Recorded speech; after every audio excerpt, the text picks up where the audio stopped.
le chemin d'une trame Ethernet. Le switch construit et maintient une table qu'on appelle la table MAC. C'est une table de correspondance qui contient les MAC adresses rattachées au port du switch. La table MAC est stockée dans la CAM. C'est une mémoire qui permet de faire des recherches très rapides. Pour chaque trame qui arrive dans un switch, le champ de l'entête qui correspond à l'adresse MAC de destination est comparé à la liste des adresses de la table MAC du switch. Ensuite, la trame sera envoyée sur le port appartenant à la même MAC adresse.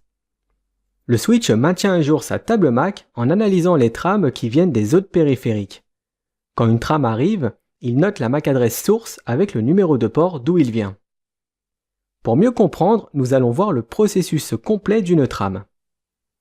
Prenons comme exemple que le PCA souhaite communiquer avec le PCB et que le switch vient d'être démarré, ce qui signifie que sa table de MAC adresse est vide.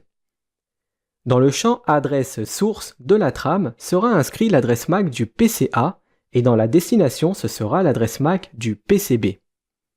En premier, le switch reçoit donc une trame du PCA sur son port Fast Ethernet 01.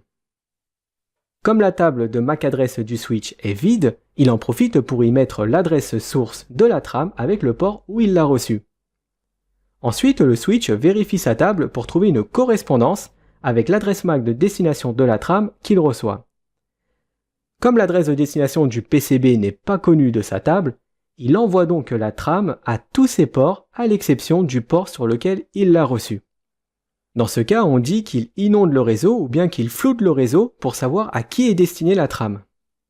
Le périphérique qui possède l'adresse MAC correspondante répond au switch avec une trame unicast adressée directement au PCA.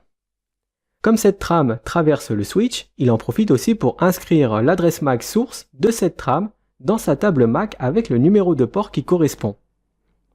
L'adresse de destination de la trame et son port associé se trouvent désormais dans la table MAC.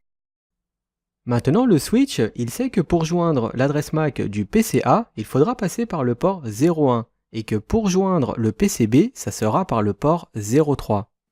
Il pourra donc transférer des trames entre ces deux périphériques sans inonder ou flouder le réseau.